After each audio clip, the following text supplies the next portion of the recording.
Alors, je suis sûr que vous avez entendu parler de cette histoire. Andy Kerbrat a été pris en flagrant délit avec des stupéfiants. Des petits cristaux à la Breaking Bad peut-être, ou alors une poudre blanche, je ne sais pas. En tout cas, elle est dans une sauce absolument dantesque. Et le truc, la gauche arrive à justifier ça. Lui dit « Oh, arrêtez, moi je suis accro, c'est la faute des fachos, ils ont dénoncé ça. » Et en plus, le bobo originel et Sandrine Rousseau vont dire « Bah c'est à cause de l'addiction, c'est pas de sa faute. » Mais à la base, c'est complètement lunaire quand même, on va se l'avouer. Rick balance le générique, on va voir les réactions de LFI.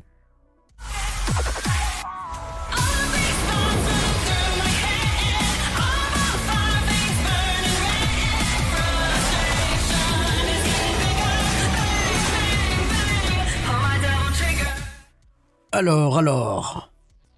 Pour résumer, il fait une petite chouinerie à la base. J'assume entièrement ma responsabilité. Mon entourage a malheureusement appris les faits par un journal fachou, avant que je puisse les en informer directement.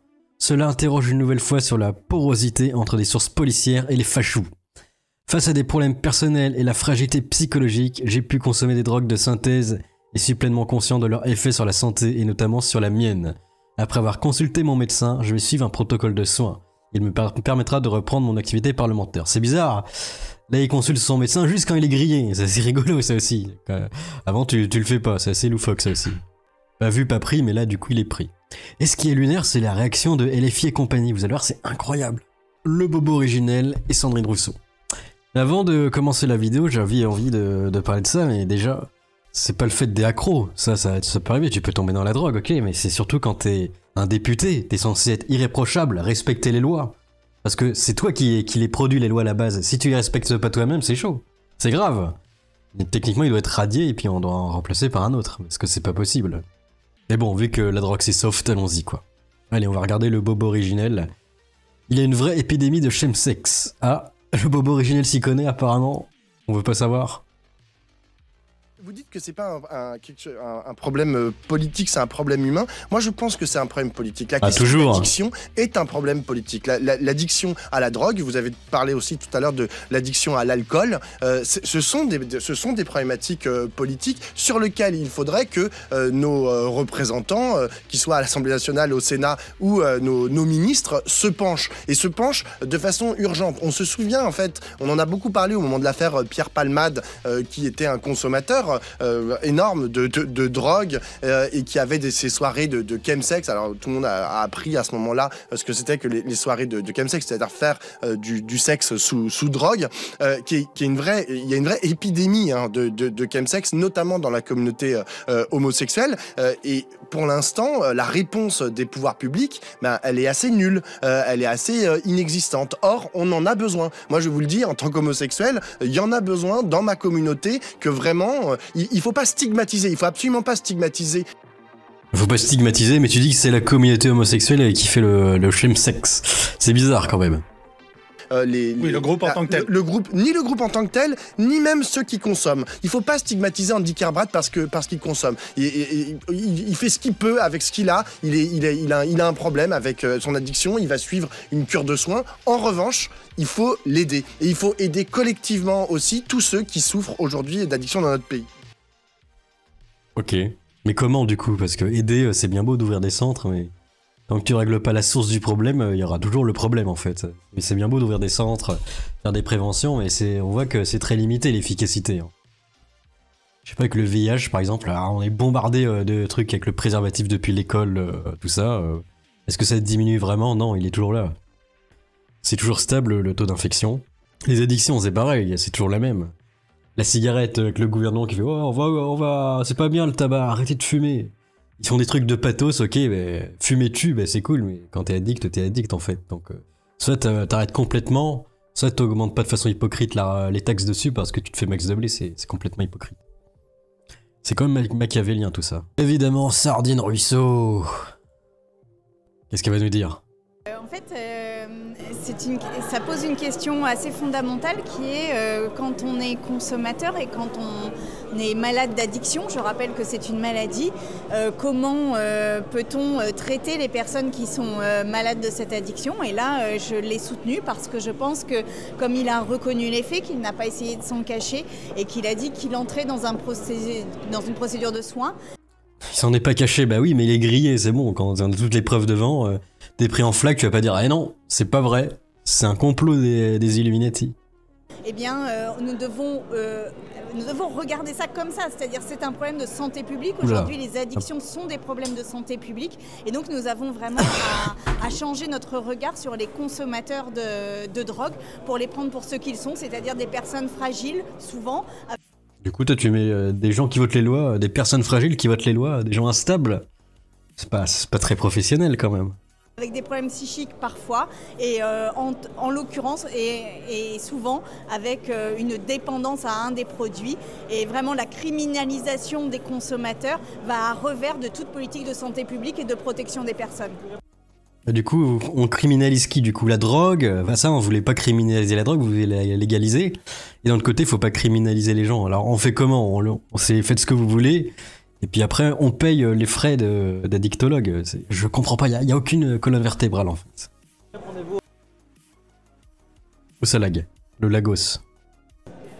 Non, je pense qu'il ne faut pas qu'il démissionne et je le soutiendrai à rester. Je sais que ce ne sera pas facile pour lui, mais en fait, il y a besoin de regarder la drogue et les addictions avec un autre regard aujourd'hui que celui que l'on a, qui est purement répressif et qui est purement policier. C'est un problème de santé publique, c'est un problème c'est le patriarcat. De l'accompagnement, du soin, et nous devons aussi regarder cela comme ça. Le téléphone, il ne veut pas s'exprimer. Sanctionné tout de même. Par l'Assemblée, Bah oui, il a pas respecté les lois techniquement.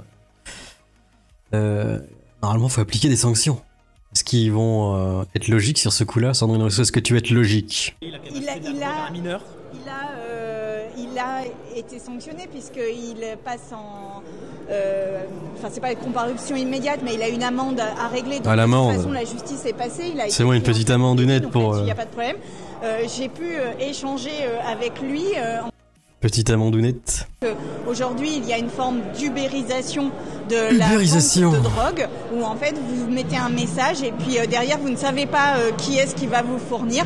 Je crois que cela, nous devons le regarder en face, comment les dealers s'organisent, comment ils peuvent mettre des mineurs en première ligne, mais sur les consommateurs, encore une fois, ayons un regard de santé publique. Qui vous a dit quand vous l'avez au téléphone? Qu'il était évidemment très affecté, mais que voilà, Donc en gros, faut pas criminaliser les consommateurs. Par contre, quand c'était certains Européens qui allaient faire leurs courses sur les côtes africaines, bah là c'est les pires méchants de l'histoire. Alors je comprends pas. C'est à géométrie variable, encore une fois, je suppose. Qu'en pense la population? L'état de droit, cette gigantesque arnaque, si c'était n'importe quel d'entre nous, on serait en garde à vue depuis longtemps. C'est vraiment de la démonstration par A plus B que la morale gauchiste est fausse, lunaire. Ce système démocratique doit prendre fin, c'est insupportable. La démocratie, c'est beau, en Big 2K24 quand même. Seulement en France. D'ailleurs, même les woke en ont marre de Pablo Pilot, le bobo originel. Ce clochard SOS racisme ne sert à rien, hormis à donner des balles faciles à l'extrême droite. Même moi, en l'écoutant dérouler son discours gnagnant, j'ai envie de voter RN, juste pour l'emmerder. Imagine le bobo originel, en fait, un fachou d'extrême droite qui fait monter la gauche parce que c'est un proxy, ce serait fou quand même. Agent double, l'agent dormant, le bobo originel, qui pendant la guerre civile se révèle être le meneur de la rébellion, ça peut tout, enfin, des scénarios à en tomber de sa chaise, bordel. Je pense qu'ils permettent un enrichissement de notre pays au niveau économique et social, et culturel, dit le bobo originel. Tiens, il dit quoi là? Sur la liste des métiers en tension, pour l'instant, on ne l'a toujours pas. Hein. Alors c'est super de vouloir proposer une nouvelle loi immigration, alors qu'on attend toujours cette liste de métiers en tension. Mais moi, je voulais revenir sur la question que vous posiez tout à l'heure, Yves, à Patrick Stefanini, sur la possibilité de ces partenariats. Partenariat. Il y a un truc qui doit télécharger en fond. Oui, il y avait un truc qui téléchargeait en fond, bordel. Internationaux où en gros on enverrait les gens déboutés du droit d'asile dans des... Qu'est-ce que tu racontes, Bobo? Bobo, raconte des trucs bien. Migration, on parle des étrangers et je rejoins totalement Sophie de Menton là-dessus, comme si c'était des barbares, comme si ils allaient commettre des crimes, comme si ils allaient...